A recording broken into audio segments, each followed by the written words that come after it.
Hello and welcome to the Integrity Sports Podcast powered by Harper's Tree and Stump Removal. If you have any tree trimming, tree removal, or stump removal needs, Harper's Tree and Stump Removal has you covered. They can also haul rock or sand. They can do driveway work, even do horizontal grinding of large wood debris piles.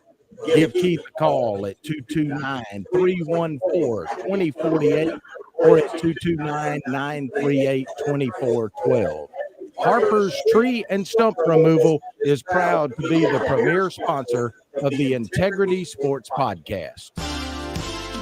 Welcome to the Integrity Sports Podcast, covering local sports in the Southwest Georgia area, creating content that is factual, positive, and informative, promoting efforts by athletes, coaches, and sports administrators.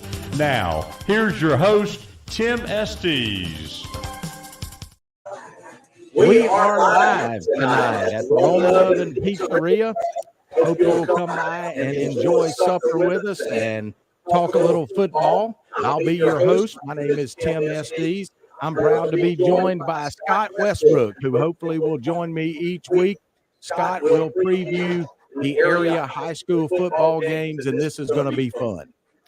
Tim, we're going to have a great time. I mean, you know, I've volunteered to help you out, and like I've always said, when I volunteer, you get what you pay for. So, but I'm looking forward to talking to you and enjoying touching base each week on the upcoming games and what's going on in our area. Scott, let's give our audience a quick preview of what we plan to do each week. Of course, our three area schools that we'll focus on will be Sumter County High School, Sly County High School, and Southland Academy. And we'll try to dedicate about 10 minutes to each of those schools.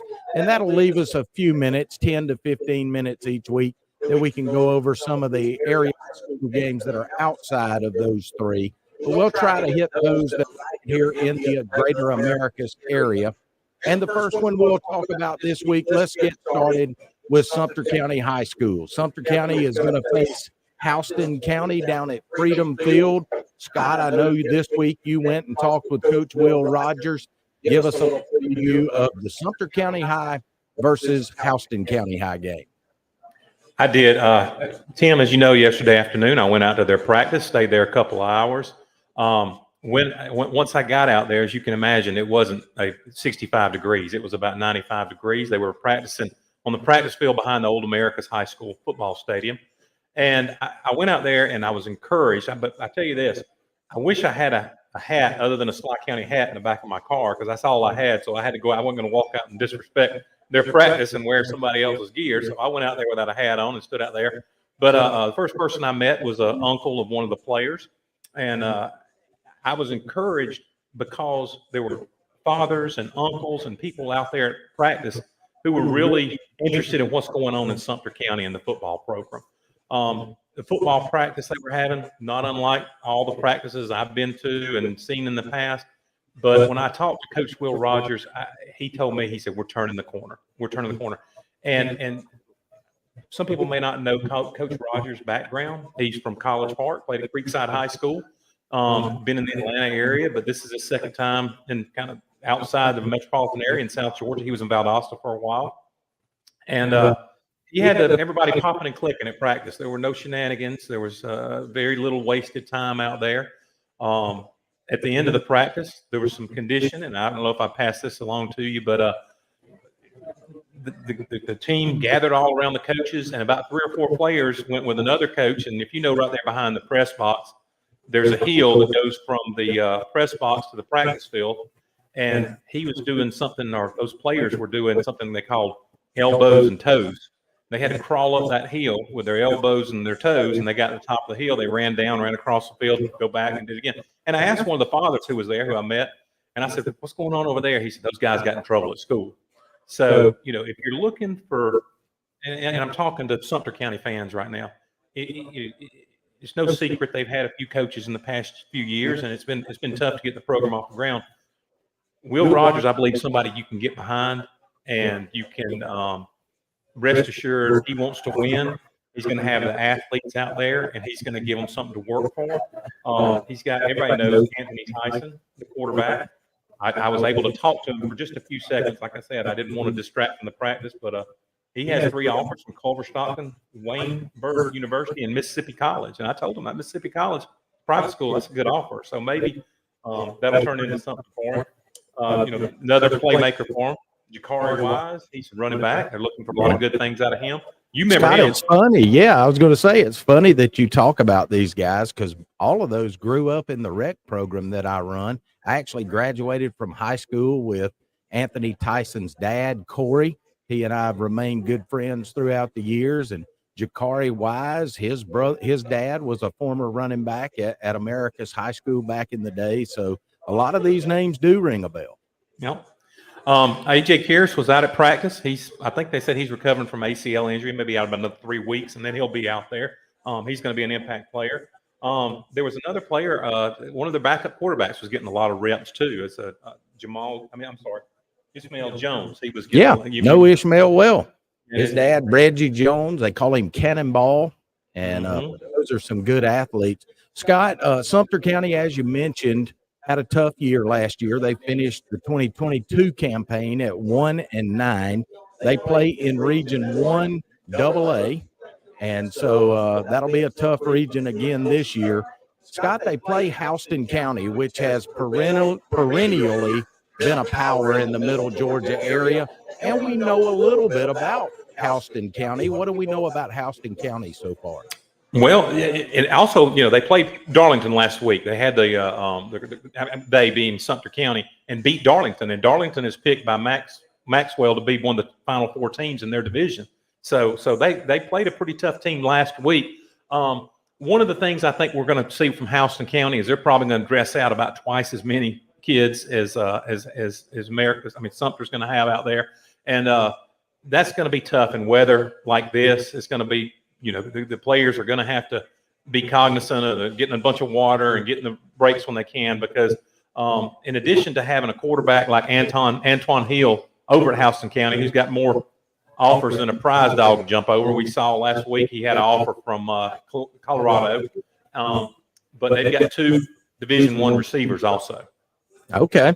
Houston County, Antoine Hill, I think he's got Macon County roots, doesn't he? He does, and Yeah.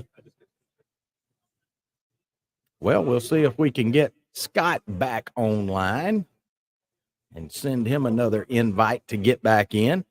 While we do that, remember, Friday night at 7:30, the Panthers will play down in Warner Robins. That will be at Freedom Field in Warner Robins, Georgia. That is adjacent to the Houston County High School campus. So if you're a Panther fan, make your way down to Freedom Field and support the Panthers in their efforts. As Scott mentioned, Coach Will Rogers in his first year has really done a lot already to get the guys back on his side. One of the guys I also wanted to mention, 2 guys actually for Houston County. We know they've got a receiving core that both have Division I offers already. Woodburn, I know, is a guy, Scott, that you may know a little bit. And I think we got Scott back in here. Let's see. There we go. Yeah. We're blank. I have no idea what happened to him. So Scott, know the Woodburn kid a little bit. He and my son played in the Georgia Elite Classic together up in Rome between Christmas and New Year's this past year. He's a good. I think he had I'm just shooting from the hip, but about over 1,000 yards, probably 11 touchdowns last year. So he's a legit receiver, legit threat. And then their other receiver, I think, is committed to Stanford. That's right. So they got a Stanford commit and now a Cincinnati commit in Woodburn. So definitely, Sumter County fans, when you go to Freedom Field, be expecting the passing game on offense for Houston County to be their weapon. All right, so we're at Roman Oven, the pizzeria. It's a little loud in here, and that's all right. We want you to come by and see us each week. We'll be here every Thursday night during the high school football season, and we'll talk high school football, Southland, Sly County, and Sumter County. We've just previewed the Sumter County versus Houston County game. Scott, let's move into the Raiders, Southland Academy, taking on somebody that you're extremely familiar with in the Taylor County Vikings. I think that game is at Harvey Simpson Stadium over on the campus of Southland Academy. Coach Rod Murray, I got a chance to talk with him not just 2 weeks ago on this show, but I talked to him yesterday too, and I know they're geared up. The Raiders had a record of 4-7 last year. They play in the GIAA District 3 Class AAA, and they've got a few new key players this year. Chase Ledger had been their starting quarterback for 2 years. He'll be replaced by another good one in Banks Simmons. They're also going to have running back Trey Sellers, who will be a guy that will be counted on to carry the load in the run game. I think their strength, though, is going to be on the defensive side of the ball. Got a big all-state player returning on the defensive side in Will Godwin. He was an all-state defensive end last year. Big kid, tough kid. But, Scott, tell us what you know about Taylor County.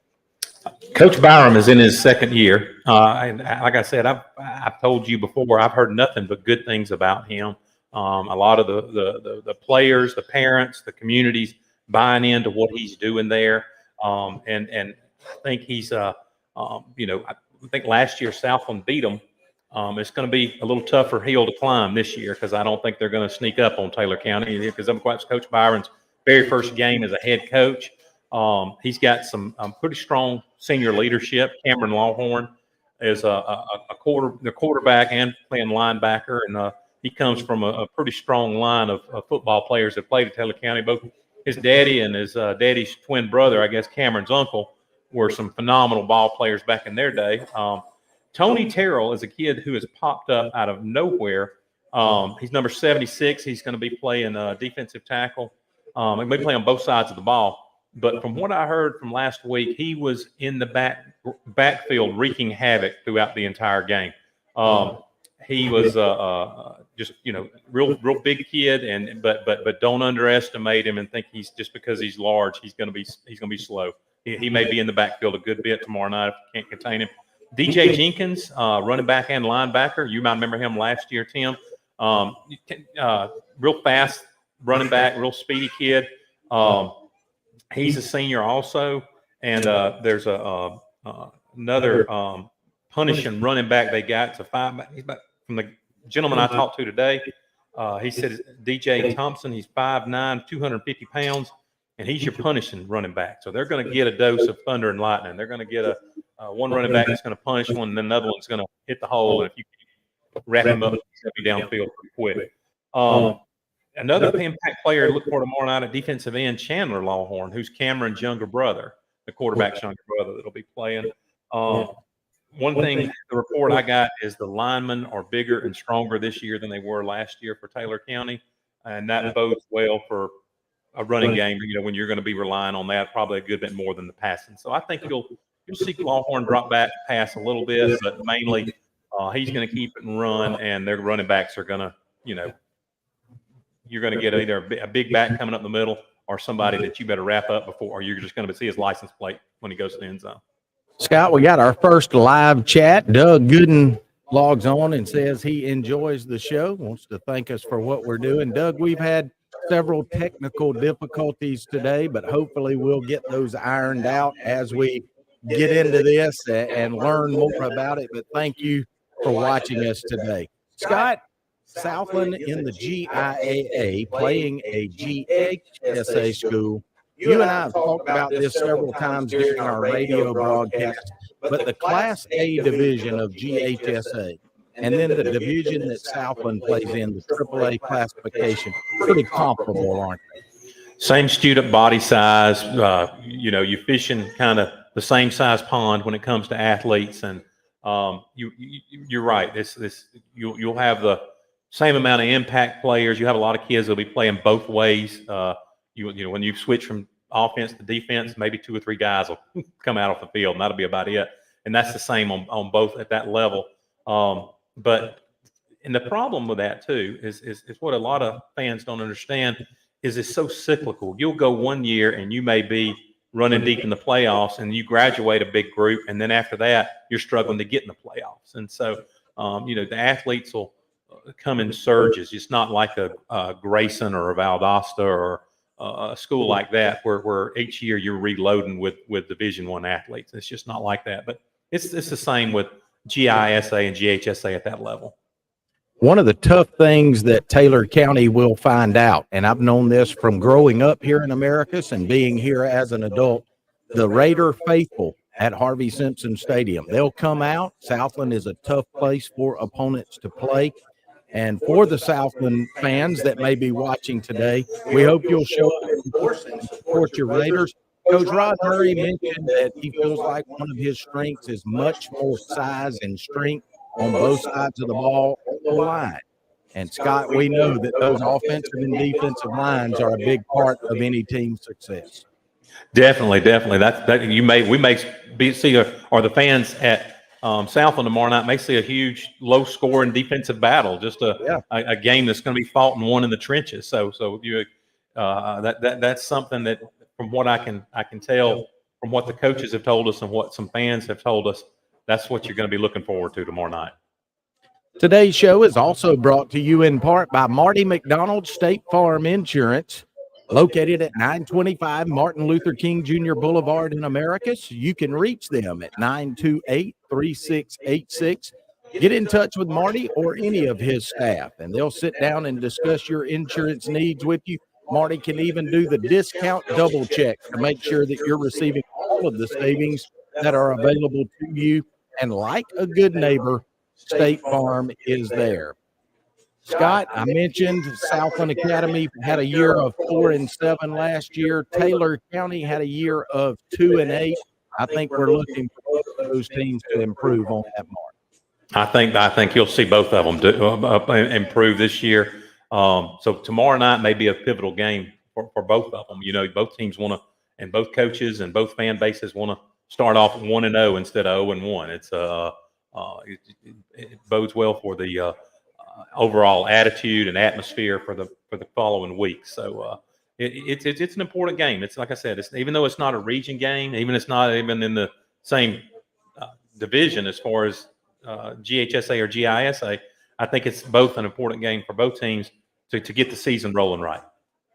We are broadcasting live from the Roman Oven Pizzeria here in Americus. We'd love for you to stop by and see us. Have a good meal here with Anthony and the folks at the Roman Oven. And Anthony always does a great job here. He has afforded us a nice place to broadcast each Thursday night. And we hope as this gets deeper into the season, it will catch on and more folks will want to come by. We've talked with all three of our area coaches. And Scott, Thursday nights is kind of the coaches' night to relax. They usually do their walkthrough. So we haven't asked them to come by, but I feel like sometime during the year, Will Rogers and Rod Murray and Darren Alford at sometime will come through. Another thing that we hope will happen is several of our student athletes will want to come by, and maybe we can get them on and talk about what they did the previous week. But Scott, we want this to be interactive. Definitely. And if some of the coaches drop by, some of them might drop by accident, and we'll just rope them in when they come in. But spending some time yesterday with Coach Rogers, I feel like he'll be receptive to something like that.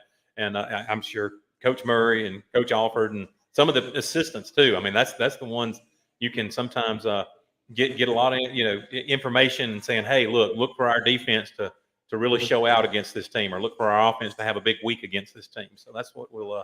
Scott, another thing we want to push every week is our YouTube subscribers. We need to get to 1,000 subscribers prior to the end of this football season. We're at about 300 right now. So every week, the best way to watch this show is to watch it live on your YouTube app or at your desktop.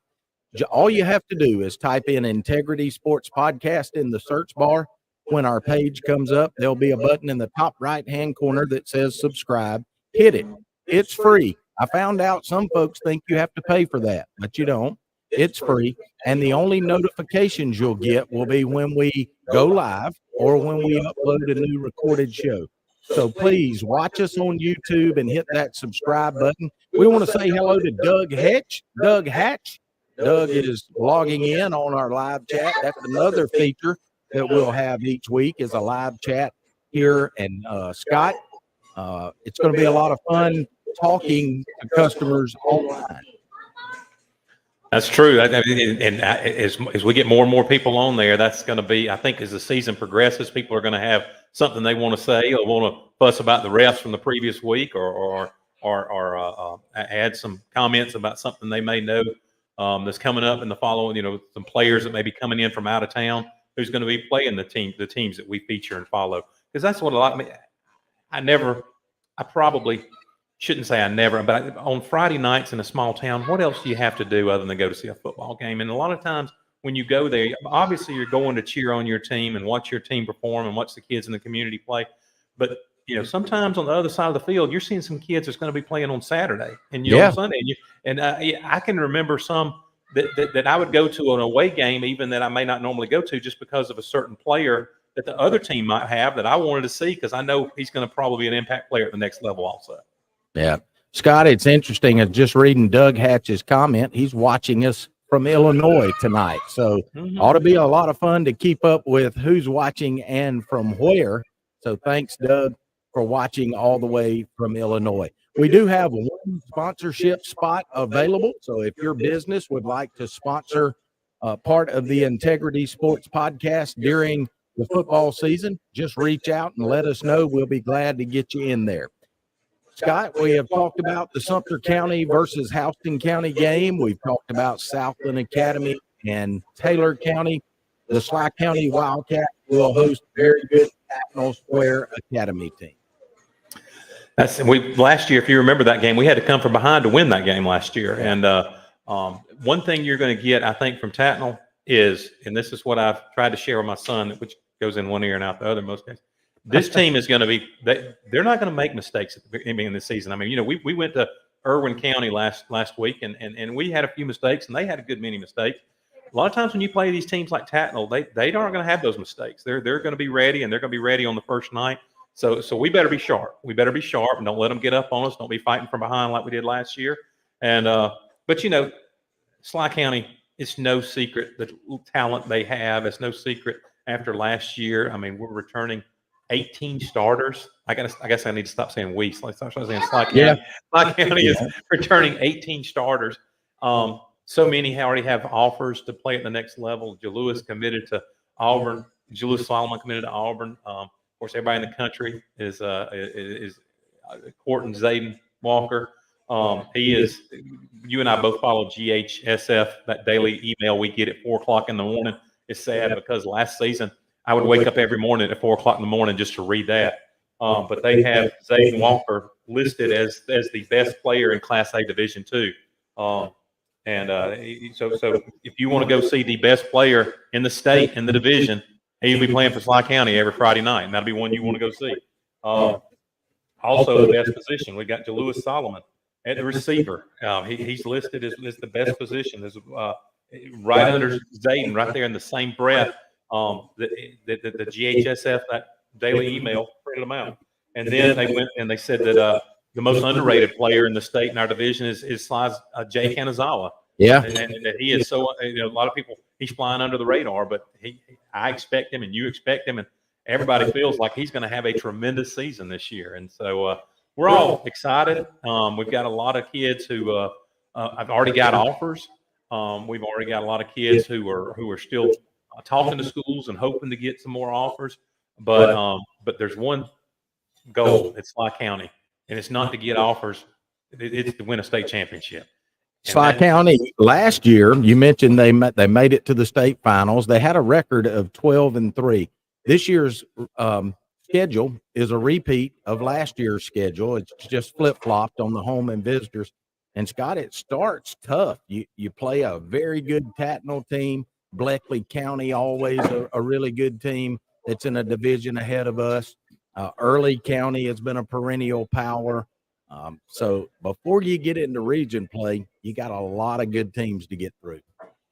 We just prayerfully go through that part of the season, and really all the seasons, and we all stay healthy. And I remember it last year. That's like, if we could just stay healthy. And I credit Coach Alford for that scheduling it like that, because that was a tough row to hoe at the beginning of the season. But when we got at the end of the season, there wasn't a single team that intimidated us in the playoffs. And we did. I mean, we went down to Johnson County. Johnson County was undefeated, and we went down there and we beat the brakes off of them. And there was, so So you can't tell me that, when you got opportunity early in the season to play a Bleckley County and to play an early county and stuff like that, that's what prepares you for those late season playoff games. So Georgia High School has us tied in the number 1 spot in the preseason poll with Bowden, who was the team that defeated Sly County last year in the GHSA Class A Division II state championship game. Tatnall, under Coach John Abernathy, had a record of 7-5 last year. Like Southland Academy, they have gone back to the GIAA, but they're in District 6 Class 4A, which is a new classification. And Coach John Abernathy will have his Trojans ready when they step foot in Sly County, and we look forward to a good contest there tomorrow night. For all you Sly County fans, make sure you show up and you're loud and proud. Kickoff is at 7:30 tomorrow night. Each week, our show will be played on WMNZ AM 1050 in Montezuma. I want to say thanks to Lance Teal and the staff at WMNZ AM 1050 for being a part of the Integrity Sports Podcast. Again, remember, we'll be at Roman Oven every Thursday night beginning at 7:15 to preview Sumter County High, Southland Academy, and Sly County. Scott, in addition to those, we have several other area games, and we'll kind of quickly run through some of those. We just mentioned WMNZ and Macon County. Macon County will travel up to Smyrna. They'll take on Whitefield Academy. Do you know anything about either one of them? I think they played last year. Didn't they start the season off with each other last year? Macon County last year when we played them, but they were strong. They're strong every year. They reload. They're one of the they're one of the rare teams in our division that reloads every year. There's no shortage of athletes. They've got a tradition of winning over in Macon County for high school football. So I don't know a lot about Whitefield Academy up in Smyrna, other than I remember Macon County playing them last year. And that was it. I don't remember. I probably should have researched them a little more. I'll do better next week and find out a little more about them. But I did not, because they were up there in Smyrna. Yeah, another big battle just up the road, up Highway 280. You'll have Crisp County traveling over to Vienna to take on Dooley County. We know a lot about Dooley County over the last few years being really good. Crisp County seems to be on the upswing. Crisp and Dooley, that has got to be kind of a little rivalry between those two schools. I follow a couple of high school football pages on Facebook, and there's been a lot of talk back and forth between those two fan bases. And so it'll be interesting to see. I don't think Crisp is as strong as they have been the past few years. We talk about, cyclical in these small towns and how it plays out. But this may be some people are picking Dooley to go pretty deep in the playoffs this year. I don't know if it's people that I necessarily agree with, but there are some that are picking them. But with Dooley and Crisp, that'll be interesting to see how that game plays out. I think that's probably one we'll follow up and talk about next week and see which team. If Crisp wins big, then I think Crisp is in for a better season than they thought. If Dooley wins big, then maybe I need to start agreeing with some of those folks that Dooley may go a little deeper than we think they are. Travel up Highway 26 from Ellaville, and Marion County will host Shaw out of Columbus. That'll be in Buena Vista. We know that Shaw was a perennial power for many years. Their last few years have been down. Same thing with Marion County. Marion was winning state championships, going deep in the playoffs every year. Last year kind of had a down year, so this is a chance for both of those programs to kind of redeem themselves. I was surprised. I didn't realize that Marion County had when they won the state championship, they had a really strong special teams kicking program. That really helped them in the state championship to flip the field a couple of times. The kicker, and he went on to play at Holy Cross, AJ Wells, and did a great job for them also. But I noticed in that GHSF email a couple of days ago when they listed the Division II, the all-state team or preseason all-state team, the kicker for Marion County was listed there. Really? So I'm going to be interested to see how he does, especially when we play them, and we'll see if I'll look at the box score the next morning to see if the kicking game helped Marion County out. Yep. Another big game that you usually like to see late in the year, because both of these teams are really good, is Lee County, and they'll host Warner Robins. Boy, that'll be a big game down in Leesburg. You won't be able to stir them with a stick down there. I mean, I tell you what. I mean, you figure Lee County has a home game, Southland has a home game, Sly has a home game. I don't blame Sumter County. I believe they want to get out of town as many cars as we're going to have traveling, and people eating in the restaurants and all. But yeah, Lee County, Warner Robins. Now Warner Robins, Tim, has got a new coach. They lost their coach to Peach County. Marquise Westbrook, right. The one that has really had a really strong winning program. We got a special guest appearance. We got a special guest right here that's trying to push buttons, but let me get her some camera time in here. And she wanted to talk too, so let's let you say, hey, she's enjoying some food here at the Roman oven. This is my granddaughter, Brindley, that came in. So we're going to let her mama get her now that she's had a chance to say hello. Scott, another game I want to talk about is Deerfield Windsor at Westfield. Deerfield and Westfield played for a long time, and then, of course, Deerfield made the jump to GHSA for a little while. Now they've come back, and they're renewing their rival with Westfield out of Perry. That's going to be interesting. That's going to be an interesting game. That's one I'm going to look the next morning. Sometimes I can't wait till the next morning. I'll wake up and see what scores. And that's going to be a game that I'm going to be interested to see. I think both of those teams, just like we talked about Southland and Taylor County, both of those teams are going to look to this first game to kind of see where their season's going to go. I mean, that is not always a prediction point the first game. But sometimes it can be. And so I think both of these teams have got some question marks. They both have graduated some athletes at Westfield and at Deerfield Windsor. So we'll see who steps up to the plate and performs well on Friday night. Yeah. Scott, that's all the area games that I had on my list to take a look at. One of the things I want to do before we sign off tonight is just tell people a little bit about what our plans are.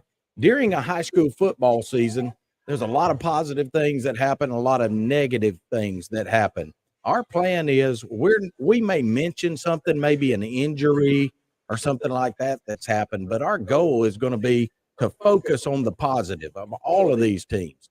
Let's say that we're midway through a season and somebody at that point is 0-5 or 1-4.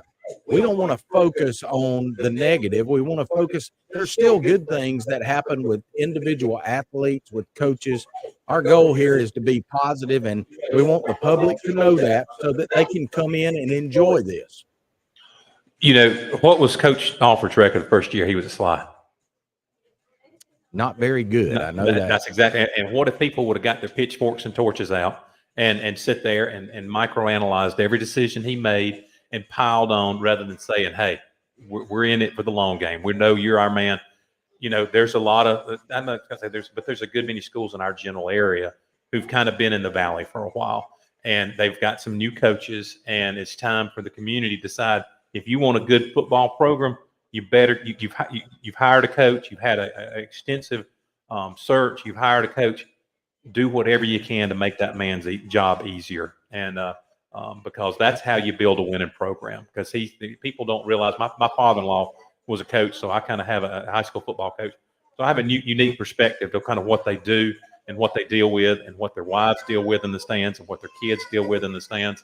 So you want to, if you're just a fan on the sidelines or a fan in the stands, if you want to help your football program or help your school have a great football program, help out. Don't sit there and criticize and have the gift of hindsight. And that's something that we are going to make sure that we don't do. Because you being a coach and me having connection to people who are coaches, it's a tough job. It's a thankless job, but it's a calling. It's definitely a calling, and it impacts a lot of lives. I wanted to let you know I saw that Sly County softball team won.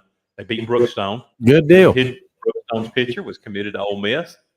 When I left, it was 0-0. When I came here, and but I did check my game changer a little bit ago, and it looked like they won, and so I was happy for that, happy for them. And it just, our high school, and I don't want to say kids, but high school young people are in formative years there, and the people that you put in front of them, especially their teachers and coaches and administrators, you better support them. You better support them because they're looking out for the best interest of your own children are. And in fact, if their motivations are pure, I can get right behind them. And let me tell you something: the ones that are coaching your kids, their motivations are pure. Scott, it's time for the Booger Bottom wrap up, brought to you by the Booger Bottom Yacht Club. They've been voted numerous times as the best burger in Sumter County. They are located on Lamar Road on the banks of Lake Blackshear. Go by and see Miss Sue, Rick, Russ, or Renee, and let Booger Bottom wrap you up with the best burger in Sumter County. Scott, it's that time of night where we're going to talk about tomorrow's games and who may win it. We'll focus on our three. Let's start with Sumter County. Sumter County going to Houston County. Let's be realistic. What do we got? Sumter County's got a mountain to climb tomorrow night. They really do. I think this is. I don't think tomorrow night will be an indication for their season, because let's be honest, they are facing a tough team. They are facing a team who has a lot more resources, a lot more players. I mean, they're probably going to have twice the players on the sidelines. So Sumter County is going to have to play a game that has very few mistakes. If it's a close game, then that's a victory for Sumter County. I think I'm looking at last week when Sumter County in the scrimmage tore up Darlington. That right there to me was a better indicator of what this season's going than probably playing a team that's going to be in the Final Four. So I'm thinking, it's going to be. I would love to say Sumter County's going to win, but it's hard to say that just because Houston County's got. I'm glad you said that, Scott, because we want to be realistic on here. And here's what I'm thinking going into the Sumter-Houston County game. We all know what Houston County's got, and like you said, there's a mountain to climb. I'm looking, can Sumter County keep it competitive? Yes. If they can keep it competitive, the schedule gets much lighter after this Houston County game. And don't throw Will Rogers under the bus if they don't come out with a victory this week. So I'm like you. I do think in the end, Houston County will probably come out on the top, but I'm expecting Sumter County to be much, much better this year. Here we go with Southland. Southland Academy. They'll host Taylor County. Southland got a big win last year at Taylor County. What do you think happens this year? I think this is going to be tough because I'm going to hear it at church from some of the Southland folks and Southland players. I think that they're going to get a steady dose of running the football tomorrow night. I think they are. And I think from what I've heard about the defensive player, who I don't really know him that well, that he wreaks havoc in the backfield. So I think that I've got to go with Taylor on this one, just because Southland has graduated a lot of athletes. You've got a lot of kids that are stepping in the position tomorrow night that hadn't had to play it before because of the athletes that graduated last year. And the kids that Taylor had, a lot of those are the same ones that played that position last year. And they'll remember the game, and they'll remember where they messed up last year against Southland, and Southland brought the victory home to Americas. I think I got to tip my hat and think Taylor County is going to win this one. I'm going to go opposite of you on this one. I think it's going to be a close game. I really do. I think Taylor is much improved. But after talking with Rod Murray and hearing what he's got on his defensive line, I think they will stop Taylor County late, and Southland wins a close one. And we'll see what happens. We'll talk about that next week. And then our final game, Sly County will host Tatnall Square Academy. What do you think? I think we're going to run rule. Do you? I'm just kidding. I think last year we had to come from behind. I think we learned a lot in that game last year. I think we came out a little bit sluggish. I think it's going to be important for the Sly County players to come out on fire at the beginning of the game, come out like their hair's on fire, pick up right where they left off last year. There'll be no excuses. You got 18 starters out there who played in the state championship game and only lost by 8 points to Bowden, who was a stacked team last year, who, by the way, graduated most of their talent. So I feel like Sly's going to win by at least 2 touchdowns tomorrow. I feel like that we will probably have a running clock in the fourth quarter. Well, I'm going to go with you on the win. We saw last year the quality of athletes that Tatnall had, and a lot of those were young. One of those, Scott, that you'll remember was a tremendous kicker, and that kicker transferred into Tatnall from Ace Charter as a sophomore. So he'll be a junior this year. Really good guy. So from about 35 in, he's pretty accurate, probably more than that now. So they'll have a chance to score some points that way. But I do feel like in the end, just the athleticism that we have in the skill positions, big linebackers like Jack Clark and like Zayden Walker, of course, I think they put some strong hits on some guys that are kind of intimidating. Let's just be honest, they are. And I think it stays close for the first half, and then Sly kind of pulls away toward the end of the third and into the fourth quarter. So it'll be fun to see where we ended up with that next year. The one thing you want to watch, the Sly County fans that are there tomorrow night, there's a big old offensive lineman for Tatnall's going to be playing on Saturdays too. May want to check him out. He'll stand. I don't remember his number, but you'll know who I'm talking about when you see him out there. And you're right, that kicker. We saw him when he was at Ace Charter. He came to Ellaville, and we played him in the playoffs. That's right. He was a freshman that year. Yeah. We were just both of you, but you and I both were amazed at his talent then. Do want to say hello to Billy Goodman, who has checked in on the live chat. And Scott, I think this is something we'll see grow a lot over the next few weeks as people hear about this and want to interact. If they can't come by, make sure and visit with us on the live chat. So that's going to do it for us tonight here at the Roman Oven. We want to thank you for making the Integrity Sports Podcast a part of your weekly routine. Again, let me remind you, go to YouTube, type in Integrity Sports Podcast, and hit the subscribe button. We need to get to 1,000 subscribers by the end of the high school football season. If you are watching tonight on Facebook, hit the like button and share the video.